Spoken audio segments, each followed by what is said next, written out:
Fighting Alliance. He is the beast from Hollywood East, Michael the Hammer Mulligan.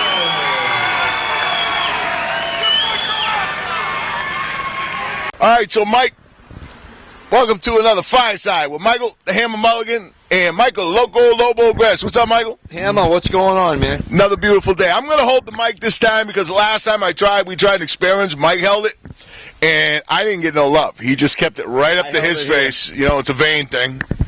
I did. He really did. Speaking of vanity, all right, there's this guy, right? Now I do a lot of stuff on Facebook. You know, it's kind of an advertising thing. Mike does too. Oh yeah, I love to have fun on Facebook. It's a blast, right? So we there's this one kid, a friend of ours, Greg Rebello. He just retired from the sport of mixed martial arts. I'm sure we're going to see him out there. He's going to be training other students to being involved in it still. But he's, you know, got a new daughter and a family, and you know, it's just he needs to make a little change for himself. So Mike, I put out there. I wrote, Greg, great job, we're going to miss you, blah, blah, blah, you know, put a nice line. And then I also made a comment about Mr. Birchfield, who is, you know, one of the CES owners. Is that right? Yeah, Jimmy Birchfield. He's been in the boxing game for a long time, and a few years back he got into the mixed martial arts, and he's putting on one of the best shows in the Northeast for sure. All right, so listen, so I did that. I did my part. It's nice. And it was on a picture where there was three people. There was Greg Rebello in the middle. There was Mr. Birchfield to the right. And then there was Scotty reeeem, whatever his name is there. Smokie reeeem, we like to call him in the sport. But he puts a comment out there saying, Michael Mulligan, oh, Michael, I must be doing the right thing for all these nice comments. Now, I personally can't stand the guy. I mean, in my eyes, he's just like one of the things that the sport doesn't need. He's kind of the guy that goes around behind people, sneaks his way in, you know. I talk about Mike's lineage, you know. I look at pictures of him the other day on Facebook when he was a little kid doing, what were you doing? Karate, Weiichi karate without Rabiso. All right, so he was doing karate, and all his life he's been training. He's one of these guys that's just devoted his life to the sport. He does it all the time. He doesn't do, you know, anything else, and this is what he does. And then you got guys like Scotty that sneak in there on the back door, you know, that started a few years back, claimed to be what was that sport he said he did? I don't know. I really don't know. Krav Maga. Yeah, Krav Maga. He said he was a trainer in Krav Maga and he was registered and everything else, but we found out that he wasn't. He isn't certified in Krav Maga. So anyways, he's one of these guys that kind of sneaks in and tries to get himself involved without having the lineage. You know what I mean? Without having that. Listen, that's fine. I didn't do mixed martial arts all my life, but I don't coach people and pretend to know, you know, as much as this. That's why he's here, because he knows, you know, more about the art than I ever will. But so I don't know why he put that comment on there saying that I was giving him props, because I got to make it clear, I certainly wouldn't. I would not recommend somebody that doesn't have the credentials in a sport that he claims to have. Well, you know, Mike, it's like beating a dead horse. We might as well just move along and talk about. I'm not ready to move along yet. No, wait a minute here. All right, now. I just want to make it perfectly clear, because he turned my comment around like I was giving him props, and he said that he was doing the right thing in his sport. Scotty reeeem, a.k.a. the Turtle. A.k.a. we call him the Turtle, by the way, because that was the position he would find himself in 90% of his fights in the beginning was the Turtle. What's the Turtle, Mike? It's a bad position when you're on your hands and knees and you don't move and people are punching you in the head. So basically, he was hiding. I don't know. I mean, it's a position you shouldn't be in. The Turtle is a position you shouldn't be in. All right, that's all I can say. I mean, he's trying to be Mr. Nice Guy here, so I'm going to let him off the hook. I'm not going to force him to say what he really feels. Well, you know, I look at it like this. I want to do the interview with you. Yeah. Right. I figure let's move along, because let's talk about some people that are really making an impact in the sport. All right, I gotcha. So on that note, let's forget about Mr. Reeem and let's talk about Greg Rebello. What has Greg actually done for the sport? Oh, Greg Rebello is one of the pioneers of the sport, Mike. Many years. He's been fighting for many years. And I'm not sure how many fights he has under his belt. I know he holds 2 New England titles. He's fought a who's who. He's been ranked in the top 5 for many years. He's trained with myself, Crew Mark Delagrati, Triforce Boys. he's got so much to offer the kid. So, you know what I mean? Like we were talking about his family. He has a beautiful little daughter and a new girl, and they're running a gym together, I believe. So I think it's time for him to move along. You know. Well, one other thing, while we're on it too, I want to say Kenny Rebello, Greg's father, has been an avid supporter of his son, of Greg. He sells tickets. He's there all the time. Just a great man. I love Kenny. He follows Greg. He does anything possible that he can for his kids. And I think that's why Greg might be leaving the sport, is because he feels it's time that he does the same and puts a little bit more time into his family than it is the sport. Yeah, Mr. Rebello is an advocate for us and the sport in general. He's at everybody's fights. He supports everybody. He's one of the great guys around that just expects nothing from nobody, and he's a giver. He is a giver. He is a giver. Good luck with your boat. So Greg, we wish you luck. We love you, and we hope that we hope to see you out there teaching the kids, passing on the things that you know, because you do know a lot. He helped me out tremendously when I got ready for my last fight. Right, and I know he'll be down because his dad lives right down the road. I know Greg will be down where he first started training at CCFA. He'll be down training with us and helping some of the young kids out because he's a wealth of knowledge, and we can't wait for him to come down and help us out. And Greg, we do know who the real cigarette-smoking bum is. And it's not you, my friend. It's not you. All right, let's move on a little bit. We were talking, you wanted to talk a little bit about Dan Lazon. Yeah, Dan Lazon's going to be fighting for the WSOF, I believe the organization is. And I believe Nick Newell got signed for that also. Nick Newell's an awesome man. He's a great fighter, too. I remember all the controversy about the UFC not wanting to let him in because he didn't have two arms or whatever. Yeah. I remember the first fight, or maybe my second fight, I remember Nick was on the same card as me, and I just could not believe the things that he could do that I couldn't do. You know, some people will call it a handicap. I would never call that a handicap. A handicap is something that you can't overcome. Nick has definitely overcome that. And is just amazing in the sport. Oh, the kids. I was there for his first fight. It was at your fight when you fought Doloff. And I watched this kid get in the ring with one arm, and I go, holy smokes. I said, this kid just destroyed. Holy smokes, folks. Holy smokes. He just destroyed that kid. So I believe Nick's 9-0, 10-0.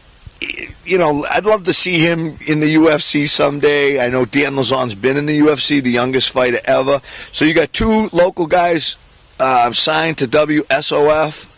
I hope I'm saying that right, WSOF. I believe I am.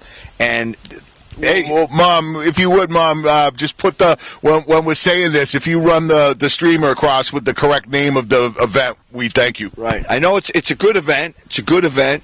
I believe it would be interesting to see if those guys fight each other. I don't know, down the line. It would be a good fight. That would be a good fight. They're both great fighters. That'd be interesting to see. Now, Doomsday, he just fought, right? How did he make out the other night? I know that he was really praying to get on to the Boston card of the UFC that's coming up, but he did fight at CES, or no? Who was it? CES? He fought a guy at CES. He beat him relatively easy. I think it's time. I'd like to see Dana put him on this card. I think if any local fighter deserves it, I think it's John Howard. He's one of the true good guys in the sport also, and a great athlete. So I hope that I haven't heard anything lately, but I hope they put Doomsday on the card. That would be awesome. You got to be careful today in this sport too, because great fighters like Doomsday and other fighters got to be careful that they don't get mixed up with the wrong manager.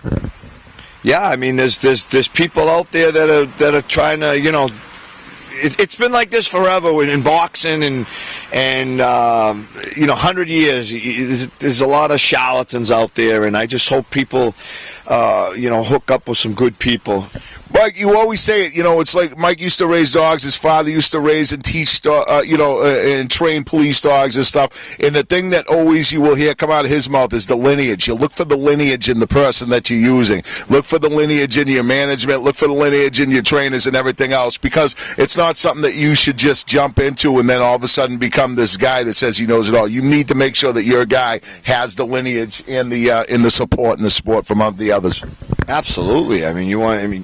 You don't want anybody that's never brought anybody along. We asked that question to a few people, the name that kept popping up to us as a good manager around here was Joe Cavallaro. Joe Cav. Yeah, I don't have I ever met him? You haven't, man. You've seen him at the shows, but I mean, we got him working with Banana now, so we're gonna get some fights from Banana. Hopefully, some of these guys in the top 10 will step up. Yeah, I don't think so. I don't think any of the top 10 are going to step up. I think that if they fight Banana, they're probably going to lose, and they know it, and everybody's striving for their big shot at the UFC, and they're not looking for guys like Banana that have a real good chance of beating them. They're looking for guys that they can walk over so that they can continue to progress in their career. But the problem with that is if you don't fight the best, they're going to know it. They know that, the UFC, the Dana, the Silva, all those people are watching to see what you do. You may think that your career is perfect, but they know who you fought, too. Look, the internet, the computers, they're there. They know what you do. What happened to the days where guys would just fight each other, just to fight each other, man? I mean, Mike, I'd fight you for $5,000. I'd fight you for free. I remember what you did to me once. Plop. But I'm making a point. I mean, come on, let's see some fights. Yeah, it's a tough world out there right now, and that's another thing with the management. I understand bringing your person up right. We talk about Shane, how we're going to bring him into this his career in mixed martial arts. We talk about the steps that you have to take, the things that we demand that he knows and he does before he moves on, and that's the thing. A lot of guys are independents and they just do their own thing, how they think it's best. They don't have the management. So, anyways. So what's up with the CES card coming up? No, not the CES card. Cage. Cage. All right, go Before ahead. you say something on that, we were talking about Greg Rebello earlier. I wanted to give a shout out to Joe Reverdes, who at 45 years old fought a young kid on the card, won 3 rounds. He got caught with a choke at the end. But I want 3 yards. He said, "Hey." I want to pump the guy up. I mean, 45 years old, Joe Reverdes still getting in there, and training. Who does that? Not many guys. Not many guys. And I see him, having a few more fights. He wants to fight on a card with his son. His son's a phenomenal athlete in the years to come. And he's been training with Triforce guys and Andre's dad, Crew William, and myself. And I look forward to coaching him in his next fight. Nice, beautiful. I can't wait. He's a great guy. He's a nice guy. Another all-time. He's a contributor. Like we talk about. There's parasites. There's contributors. There's people that you can that's just always with you, man, and helping you out. And he's like the best guy in MMA as far as I'm concerned, Joe Reverdes. Nice. Well, so there you have it on Joe Reverdes. Now we're going to talk about the Cage Titans show that's coming up on July 26th. 26 at Memorial Hall. Mike Pulver's Cage Titans, one of the best shows in the Northeast for sure, consistently. Now, what do we got on the card? I know we got Shane the Future Mulligan. Shane, congratulations on your graduations. Great job. Well, we're looking forward. We've been looking forward to this. I mean, I know there's a few other great fights on that card. Mike always puts a great card on. Of course he does. But I mean, as somebody that's seen Shane and trained Shane since he's been a young boy, us at CCFA and yourself, and I'm sure his wrestling coaches and Banana and Pat Schultz, we're really excited for his debut. And I know he's going to make a stir in the 185 division. Yeah, I don't think he's going to be there long. It's going to be hard to keep him at 185 because he's going to strip down from like 196 right now to get to the 185. I think by next year he'll probably be in the 205. Yeah, he's still 18. He just turned 18, so he's still gonna fill out. So we'll see where it goes. Yeah, he's 6'4" and he's got big in his jeans. Oh yeah. The apple don't fall from the tree. That's his brother's 6'8", 3 something. So, and I'm no midget. No. So yeah. So that's going to be a great thing. Do you know what else he's got on the card? I do. I know one of the main events is Tateki Masuda from Sityodtong Tong defending his title against Ruben Ruckus Ray from, I think it's New England Combat. They changed the name over there. Nice. There's a lot of listen. Over the last year, the talent that I've seen come to these fights, the local fights, has been outstanding. I mean, you can really see the progression in the sport in New England. You could see that it's not just the big, bulky meatheads like me getting in the cage and beating each other up. These are real good technicians. There's a lot more. Every card, especially Mike's last card, was just amazing. The card that I saw the other night when Chip Pollard fought was just crazy good. That was an excellent card, and Chip and Roger Zapata put on a heck of a show. It just wasn't Chip's night, and Roger was the better man that night. Roger had great, fast hands. I didn't see, when I looked at Roger, I didn't think his hands were going to be that fast. He was quick. Chip had a little issue with trying to get his jab in. One of his best weapons is his jab, and where Roger's a southpaw, it was very hard for Chip to get around that. I don't know, I know that he trains with a lot of southpaws, but he just, Roger just brought it. Roger's one of the up-and-coming guys, and I'd like to see him, as well as Chip, be fighting the top 10 guys. I think Roger's going to make a stir in this division as well. Oh, definitely. I'd like to see him fight O'Neal. I'd like to see Chip fight O'Neal. Yeah, I'd like to see, like I said, Chuck's an excellent fighter. He made pretty short work of Ralph Johnson the other night. Chuck's proven that he belongs in the top 5. He's consistently winning fights. He's got an unbelievable ground game. He's a good friend of mine. His mom's a good friend of mine, but it's a business, and I'm sure Chuck's probably looking to get to the big show. And when you're looking at guys like Zapata and Pollard and guys like Quinn and a few other guys, Jeffries, taking those fights. I mean, Chuck's fought Jeffries, but to take those fights consistently, you want to try to. Taking those hard fights makes it harder to get to the big show. Chuck's beat all the good guys, so he deserves a shot at the big show again. Exactly, and that's the thing with Chip is that his record doesn't reflect his skills as much as I think it should, and that's only because Chip's one of these guys that doesn't go after the sandbags. He doesn't do that. Every person that he has fought in his career is a legitimate, great MMA fighter. Listen, we could have padded his record. He could have been 12-2 right now. There's a couple 170s. I want to give a shout out to another kid that I seen at CES the other night, Brian Sparrow, who's looking really, really good. That kid's going to be a phenom in the 170 division too. If he gets the right management and if he gets the right coaches and people behind him, that kid could go forever.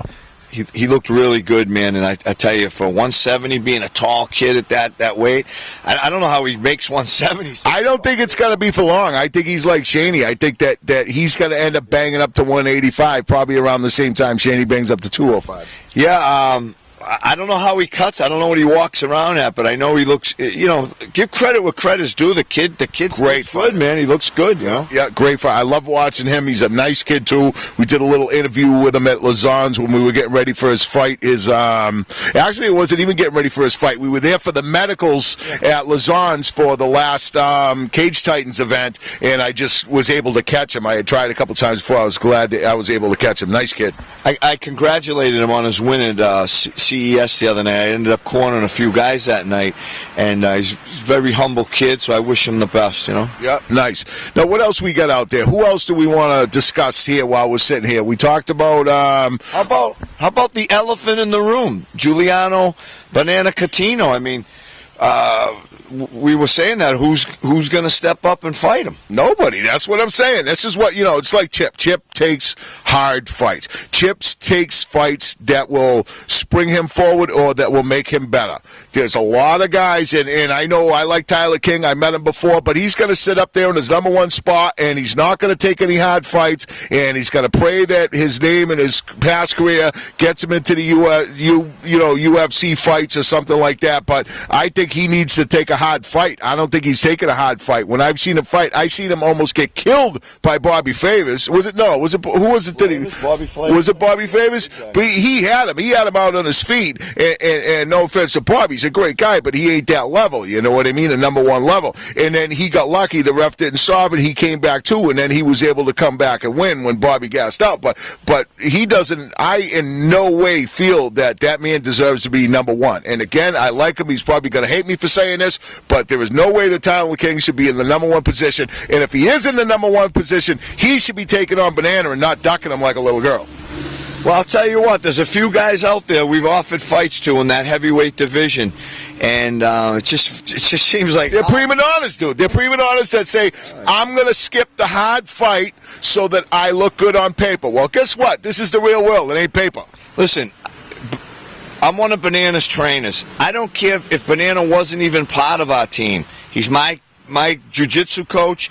I'm his striking coach along with Mark Delagrati and Johnny Johnson, and we all work together. If Banana had nothing to do with our school, I'd be saying the same thing. Somebody fight this guy. We say it all the time. It's a tough spot. You know, this is why I had the conversation with Pat, and Mike and I have had it before. Just because you're fighting South Shore, you're training sometimes with South Shore sport fighting, you're still going to fight South Shore sport fighting, because if not, you're taking away one of the best chances your guys have of moving forward. So with these guys ducking the real good heavyweights so that it makes them look better on paper, it isn't doing them any good. It just shows that their spirit and their heart really isn't in the game.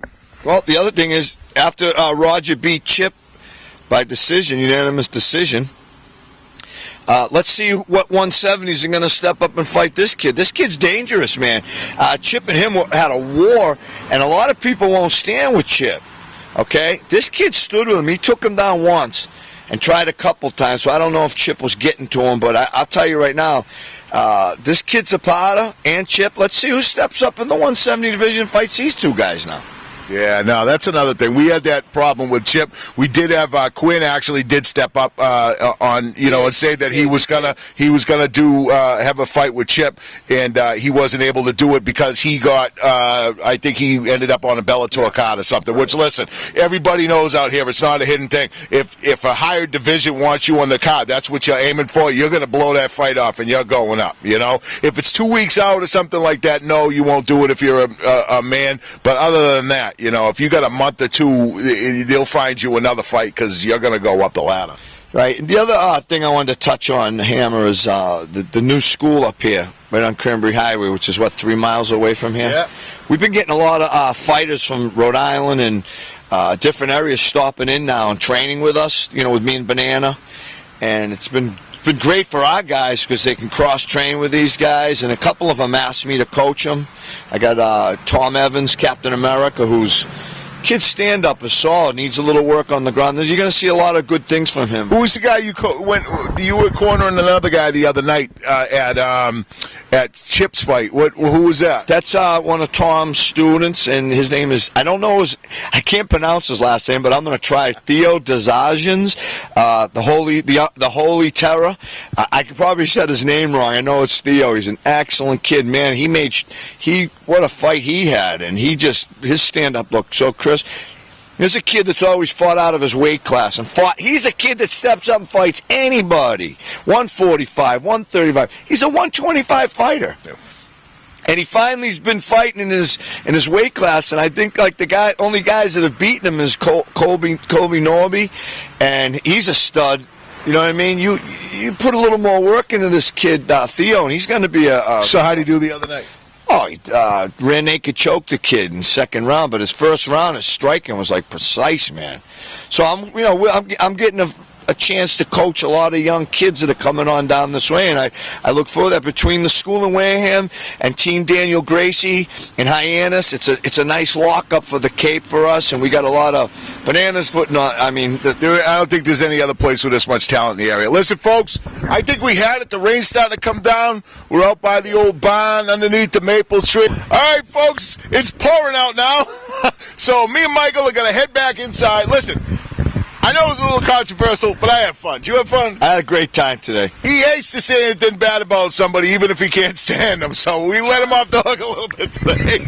But, folks, nothing like put me on the spot, huh? You're on the spot all right there, Mr. Vane. I got you. All right. Hey, folks, thanks for coming to another Fireside Chat with Michael, the Hammer Mulligan, and Michael Loco Lobo Goods. Till next time.